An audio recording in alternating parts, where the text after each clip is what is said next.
하나님이 오늘 우리에게 주신 말씀은 마가복음 2장 18절에서 22절까지의 말씀입니다. 마가복음 2장 18절에서 22절까지의 말씀을 봉독해 올리겠습니다. 요한의 제자들과 바리새인들이 금식하고 있는지라 사람들이 예수께 와서 말하되 요한의 제자들과 바리새인의 제자들은 금식하는데 어찌하여 당신의 제자들은 금식하지 아니하나이까? 예수께서 그들에게 이르시되 혼인집 손님들이 신랑과 함께 있을 때에 금식할 수 있느냐? 신랑과 함께 있을 동안에는 금식할 수 없느니라. 그러나 신랑을 빼앗길 날이 이르리니 그날에는 금식할 것이니라. 생배 조각을 낡은 옷에 붙이는 자가 없나니 만일 그렇게 하면 기운 새 것이 낡은 그것을 당기어 헤어짐에 더하게 되느니라. 새 포도주를 낡은 가죽 부대에 넣는 자가 없나니 만일 그렇게 하면 새 포도주가 부대를 터뜨려 포도주와 부대를 버리게 되리라. 오직 새 포도주는 새 부대에 넣느니라 하시니라. 아멘. 네, 새 포도주와 새 부대, 새 포도주와 새 부대라는 제목으로 오늘 말씀 나누겠습니다. 오늘 먼저 18절 말씀을 보면은 요한의 제자들과 바리새인들의 금식을 하고 있었습니다. 그러자 사람들이 예수님께 와서 말합니다. 요한의 제자들과 바리새인들은 금식하는데 왜 예수님과 예수님 제자들은 금식하지 아니하냐고 물어요. 당시 유대사회에서 금식을 한다라고 하는 것은 경건의 상징이었습니다. 바리새인들과 요한의 제자들은 정기적으로 금식을 했는데 예수님의 제자들은 금식하지 않았어요. 그래서 이것은 질문의 형식을 띠고 있지만 실상을 그 의미는 비난을 하고 있는 것입니다. 지금 이전 사항에서 세리 마태를 부르시고 마태의 친구들과 세리들과 죄인들과 잔치를 벌이며 먹고 마시며 기뻐하고 즐거워했던 그 모습을 보고 비난을 하는 것이죠. 이들의 말은 당시에 일반 사람들이 생각하는 그런 전통과 문화에서 보면은 아주 그럴듯한 문제 제기, 비난인 것처럼 보입니다. 그러나 이들에게 있어서 이 금식은요, 경건한 삶을 위한 수단이 아니었고요, 자기의 어떤 의로움을 나타내는 수단으로 역할을 많이 했습니다. 예를 들면은, 나 이 정도로 금식하는 사람이야, 나 이 정도로 신앙이 좋은 사람이야, 이렇게 경건한 사람이야, 이런 식으로 자신의 모습을 나타내는 도구였다라고 하는 것입니다. 요한의 제자들과 이 바리새인들의 모습을 오늘날 우리식으로 말하면 어떻습니까? 내가 이 정도로 정기적으로 금식하며 기도하는 사람이야. 내가 며칠 동안 작정하며 기도했어. 이런 겁니다. 자기 확신과 의로움으로 꽉 차 있는 사람은 사람을 정죄하기가 쉬워요. 옳고 그름의 기준이 자신 안에 있는 것입니다. 사람들은 예수님의 모습을 기존 종교적 틀 안에서 전통과 관습, 자기들의 어떤 규범 안에서 평가를 했습니다.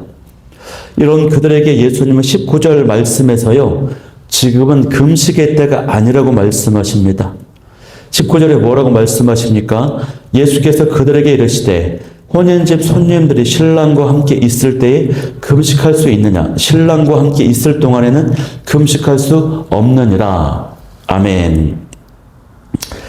그러니까 지금은 신랑 대신 예수님께서 함께 계신 잔칫날이라고 하는 것입니다. 축제의 날이에요. 이 결혼잔치는 기쁨의 시간이고 축제의 시간이죠. 그런 날에 금식을 하면 되겠냐는 그런 말씀이신 거예요. 여러분, 예수님께서 나와 함께 하시고 구원의 시간이고 은혜의 시간이고 축제의 시간인데 금식하면 되겠습니까? 결혼식장에 가는데 장례식장에 갈 때 입는 그런 검은색 옷을 입고 결혼식장에 참여하면 되겠습니까? 예수님이 함께 하시는 현장에서는 우리가 기뻐하고 누려야 되는 것이죠. 그러면 금식은 언제 해야 할까요? 예수님께서 말씀하시죠. 20절에 그러나 신랑을 빼앗길 날이 이르리니 그날에는 금식할 것이니라. 신랑을 빼앗긴 날, 그러니까 십자가에 달려 죽으시는 그 날에는 금식을 하라는 것입니다. 그때는 슬퍼하라는 것이에요. 예수님의 초점은 어디에 있냐면 금식 자체가 옳다, 틀리다 이것에 집중하시는 것이 아니라 금식하는 그 시기에 관한, 때에 관한 말씀을 하고 계신다라고 하는 것입니다. 여러분, 지금이 그러면 어떤 때입니까? 우리가 기뻐하고 즐거워할 때, 예수님이 오시고 예수님이 함께 하시고 하나님의 임재를 누리는 이 순간 기뻐하고 즐거워할 때라고 하는 것입니다. 여러분, 어떤 사람은요, 우리 신앙의 모습을 보면은 어떤 사람은 신앙이 굉장히 무겁고 진지한 사람이 있습니다. 항상 어떤 그 의무감과 두려움으로 또 고행을 쌓듯이 신앙생활을 하는 사람이 있어요. 여러분, 때가 있는 법입니다. 그런 경우는 고난주간이나 사순절에 예수님의 십자가 고난을 묵상할 때는 굉장히 적절해 보여요. 그러나 하나님의 임재가 있고 예수님과 함께 있으면서 복음을 우리가 누려야 되는 이런 상황 속에 있을 때조차도 억지 신앙, 또 무거운 신앙, 이런 어떤 진지한 신앙만 하고 있으면은 그것은 적절하게 볼 수가 없는 것이죠. 부활 이후에 모든 날은 주님의 날입니다. 기쁨과 구원, 복음의 때인 것입니다. 우리가 때를 잘 분별하고 우리가 나아갈 수 있기를 간절히 소망합니다. 그리고 또 여기서 살펴볼 수 있는 것은 뭐냐면 예수님이 말씀하시는 진정한 의미의 경건이 무엇인가 하는 것이에요. 그것은 금식과 기도의 이런 종교 행위에 국한되는 것이 아니라 진정한 경건이라고 하는 것은 삶으로 나타나야 된다라고 하는 것입니다. 어떤 삶입니까? 열매 맺는 삶입니다. 하나님 사랑, 이웃 사랑이 구체적인 삶으로 나타나는 삶이라고 할 수 있어요. 즉 여기에서는 소외되고 약한 자들과 함께하며 나누고 기뻐하는 것, 그런 것을 보여주는 것입니다. 바리새인들의 눈에는요, 예수님께서 이 세리마태의 친구들, 세리와 죄인들과 함께하는 것, 그것이 정죄의 대상으로 죄인들과 그저 먹고 마시는 모습으로만 보여졌던 것입니다. 그런데 예수님께서는 이 소외된 자들의 그 아픔을 알고 그들의 슬픔을 알고 그들을 위로하며 격려하며 함께 먹고 마시는 이 돌봄 사역을 함께하고 계시는 것이에요. 이것이 바로 예수님의 주된 사역이었습니다. 영적인 돌봄, 육적인 돌봄, 이것이 우리 교회들의 주된 사역이 되어야 될 줄 믿습니다. 여러분, 교회는 세상에 속해 있지 않습니까? 산에 있지 않습니다. 기도원은 산에 있습니다. 또 불교의 절은 산에 있어요. 그 이유는 영성이 목적이기 때문이죠.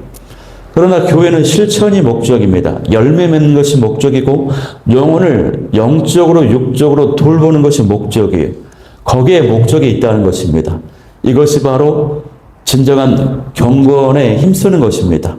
오늘 하루도 그렇게 오늘 말씀에 맞게 또 우리의 본분과 목적에 맞게 살아가는 그렇게 경건하고 복된 하루가 될 수 있기를 소망합니다. 요한의 제자들과 바리새인들은 오래된 율법과 종교적 의식에 갇혀 있었습니다. 그래서 예수님께서 가져다 주신 그런 새로운 삶과 자유와 기쁨과 새 생명을 보지 못했어요. 우리는 우리가 배운 신앙적인 지식과 말씀을 은혜의 기준으로 보지 않고 사람을 정죄하고 판단하고 비교하는 그런 기준으로 볼 때가 있습니다. 우리도 다른 사람의 신앙을 외적 행위로 평가하거나 정죄할 때가 있습니다. 교회에서 이런 말들을 많이 하죠. 왜 저 집사님은 새벽 기도를 안 나오신가? 왜 저 청년은 금요 저녁 예배를 안 나오는가? 이게 질문처럼 보이지만 사실은 판단하고 정죄하는, 비교하는 말일 때가 많습니다. 교회를 세우고 제가 얼마 지나지 않았어요. 교회 옆으로 이사를 오지 않을 때였습니다. 그리고 그때 일주일 동안은 이제 밤 기도에 집중을 하면서 늦게까지 기도하느라 새벽 기도를 생략한 어떤 시즌이 있었습니다. 그러던 날에 어느 날 새벽에 제가 집에서 잠을 자고 있는데 어떤 분으로 전화가 왔어요. 이 지역에서 이제 새벽 예배를 오시려고 방문을 했던 분이셨어요. 근데 그분이 대뜸 새벽 기도 안 하냐고 전화를 물어봐요. 그러면서 사정이 있어서 오늘은 새벽 기도를 안 한다고 그랬더니 그분이 대뜸 하는 말이 개척교회 목사가 더 깨어서 기도해야지 기도를 안 한다고 그렇게 비난을 하고 툭 끊어버리더라고요. 그때 참 여러 가지 생각이 들었습니다. 그 말이 일리가 있다 하면서도 마음속에서는 참 무례한 사람이구나, 사항을 잘 모르면서 함부로 말하구나, 이런 생각을 했습니다. 왜 저 사람은 저렇게 하지라고 하는 그 말 속에는 종종 은혜보다는 규범을 앞세우고 규범을 앞세우고 비난하는 그 마음이 그 안에 숨어 있다라고 하는 것입니다. 하지만 정말 중요한 것은요, 어떤 형식적인 경건보다 주님의 그 마음을 아는 것이 더 중요합니다. 나는 다른 사람의 신앙을 겉모습만 보고 판단하고 있지는 않은지, 또 요즘 내가 어찌하여 저 사람은 금식하지 않냐는 식으로 외치며 비판하는 것은 무엇인지 돌아볼 수 있기를 원해요. 돌아보면서 우리가 예수님의 그 마음으로 가득할 수 있기를 소망합니다. 사람들은 예수님이 어떤 분이신지를 제대로 이해하지 못했습니다. 예수님은 그분 자체가요, 새로운 삶 자체인데 기존 삶에다 이제 구멍난 부분에 덧붙여서 쓰는 어떤 정도의 부분으로 생각을 했습니다. 아닙니다. 여러분, 예수님은요, 삶 전체를 완전히 바꾸시는 분이십니다. 새롭게 완전히 거듭나게 태어나게 하시는 분이세요. 그래서 이러한 사람들의 잘못된 생각, 일정 부분을 고치고 수리하고 보완하는 그런 분이시다라고 생각하는 그런 것들을 고쳐주시기 위해서 예수님께서 21절, 22절 말씀하십니다. 제가 21절, 22절을 봉독해 보겠습니다. 생배 조각을 낡은 옷에 붙이는 자가 없나니 만일 그렇게 하면 기운 새 것이 낡은 그것을 당기어 헤어짐이 더하게 되느니라. 새 포도주를 낡은 가죽 부대에 넣는 자가 없나니 만일 그렇게 하면 새 포도주가 부대를 터뜨려 포도주와 부대를 버리게 되리라. 오직 새 포도주는 새 부대에 넣느니라 하시니라. 아멘. 여러분, 예수님께서는요, 조금 고쳐 쓰는 것으로는 근본 문제를 해결할 수 없다라고 말씀하세요. 여기서 이 낡은 옷은 무엇을 말합니까? 율법 중심의 종교 체계를 말하는 것입니다. 바리새인과 서기관들이 그동안 가르쳐온 구약의 전통과 율법주의와 간섭을 말하는 것이에요. 여기에는 구원이 없습니다. 생명력이 없습니다. 이미 기존의 유도교적 전통과 그런 해당 중심의 신앙생활은요, 생명력을 잃어버린 지 오래되었습니다. 그래서 백성들, 대중들, 우리 사람들의 영적인 그 갈급함을 해결해 주지를 못했어요. 계속해서 가중되고 있는 그런 상황입니다. 그런 상황에서 이 새 복음을 옛 종교의 틀에 억지로 붙이면 망가진다라고 하는 것입니다. 그러므로 기존의 낡은 전통과 율법을 가감히 벗어버려야 한다라고 하는 것이죠. 고치는 것이 아닙니다. 개선하는 것이 아니에요. 보완하는 것이 아니에요. 단순히 새 것이 아니라 질적으로 전혀 다른 것입니다. 교회는 이 새 시대의 예수님의 복음을 전하고 실천해야 되는 것입니다. 우리는 예수님을 통해서 완전히 새롭게 거듭나 태어나는 것입니다. 본질적으로 달라요. 모든 삶의 목적과 삶의 원리와 삶의 기준과 삶의 방향이 완전히 달라지는 것입니다. 가치관이 달라져야 됩니다. 예수님 중심으로 완전히 새롭게 변화되어야 되는 것이에요. 22절에 나타난 새 포도주와 가죽 부대의 비유도 마찬가지입니다. 새 포도주는요, 계속해서 발효를 합니다. 계속해서 움직여 팽창합니다. 팽창하는 포도주죠. 그런데 낡은 가죽 부대는요, 이미 굳어버려서 유연성이 없어요. 탄력성이 없어서 낡아서 이제 딱 굳어버린 상실한 유연성이 상실된 부대예요. 그래서 새 포도주를 낡은 가죽 부대에 넣으면 부대는 터져버리고 맙니다. 계속해서 새 포도주가 발효되어서 팽창하기 때문에 그래요. 감당을 하지 못하는 것입니다. 제가 집에서 그런 기억이 있어요. 배달 음식을 주문했는데 거기에 플라스틱 용기에 담긴 백김치가 담겨져 왔어요. 위에는 이제 비닐로 이제 밀봉이 되어 있습니다. 그것을 먹지 않고 냉장고에 넣어두어서 잊고 있었습니다. 오랜 시간이 지났습니다. 그랬더니 굉장히 부풀어 올라가지고 터지기 직전에 있더라고요. 김치가 발효 음식이라 살아있는 것이죠. 새 포도주는 어떻습니까? 힘이 세서가 아니라 살아있어요. 생명력이 있는 것입니다. 복음은 정적인 것이 아니라 정적인 어떤 교리, 어떤 그런 가르침이 아니라 살아있어요. 생명력이 있는 것입니다. 움직이는 것입니다. 변화시키는 능력이라고 하는 것이에요. 그런 새 포도주, 그 복음을 낡은 신앙의 틀에 융통성이 없는 구약의 유대교적 어떤 유대인들의 그 유대교라고 하는 전통에 그런 간습에 묶이고 가두면은 안 되는 것이죠. 그래서 여러분, 은혜보다 성령의 인도하심보다 우리가 규칙을 우선하는 것을 경계해야 되는 것입니다. 우리가 어떤 규칙, 간습, 전통에 매여서 하나님 새롭게 하는 일, 그리고 정말 본질적인 가치와 그 유익을 놓칠 때가 굉장히 많습니다. 제가 학교 다닐 때 학창 시절에 중학교 때 일이에요. 학교에서 이제 컴퓨터실이 있습니다. 정부 정책으로 컴퓨터실에 컴퓨터가 40대가 이제 보급이 됐어요. 근데 학교에서는요, 컴퓨터실을 쓰지 못하게 막아놨어요. 이유를 보니까 학생들이 자꾸 컴퓨터를 사용하다 보면 컴퓨터가 고장 난다라고 하는 이유였어요. 고장 나면 수리를 해야 된다. 수리비가 많이 든다. 그 이유예요. 그래서 그 비싼 컴퓨터를 수십 대 사다 놓고요, 방치만 해도요, 쓰지 못하게 하는 것입니다. 얼마나 어리석은 일입니까, 여러분? 어떤 교회에서 소그룹실이 부족하다고 해서 소그룹실을 만들었습니다. 나름 인테리어도 하고 돈을 많이 들여서 정말 예쁘게 꾸몄어요. 그런데 주일 하루만, 딱 하루만 오픈을 하는 것입니다. 그리고 나머지 6일 내내는 오픈을 하지 않아요. 이유가 뭡니까? 청소가 안 된다는 건, 관리가 안 된다는 거예요. 그 이유입니다.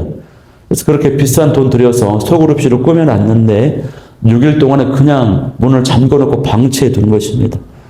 여러분, 무엇이 더 큰 가치이고 더 유익인지를 모르는 것이에요. 규칙과 전통이 중요하다는 것입니다. 이것은 정말 어리석은 일입니다. 우리가 하나님의 새롭게 하시는 일, 성령의 인도하심, 그리고 뭔가 정말로 본질적인 가치가 있는 것이고 유익한 것인지를 볼 수 있는 눈이 있어야 될 줄 믿습니다. 바리새인과 서기관들은요, 전통과 간습에, 유대교적 어떤 그런 것들에 묶여서 예수 그리스도의 오심과 새 포도주, 새 복음, 그거를 보지를 못했다라고 하는 것입니다. 그래서 오늘 이 본문은요, 우리의 어떤 모습을 돌아보게 만듭니까? 우리가 하나님이 하시고자 하는 그 일 앞에서 너무 영적으로 굳어있지는 않은지를 돌아봐야 됩니다. 하나님께서 새로운 일을 시작하려고 하실 때에 원래는 안 그랬다 하면서 제한시키고 막고 있는 게 우리의 생각 안에, 우리의 마음속에 있을 수 있다는 것입니다. 전통과 규칙에 묶이면 하나님의 새로운 인도하심을 받을 수가 없습니다. 우리 인생도 그렇고요, 우리 교회 사역도 마찬가지입니다. 또 사람들을 바라볼 때 우리의 생각과 어떤 판단도 마찬가지입니다. 이 가치관으로는 무궁무진한 생명력이 담겨있는 예수님의 이 복음을 담을 수가 없습니다. 먼저 우리 마음이 새롭게 변화해야 될 줄 믿습니다. 내가 먼저 새 부대로 변화되어야 될 것은 어디입니까? 나의 가치관은 예수님 중심으로 변화된 가치관이 맞습니까?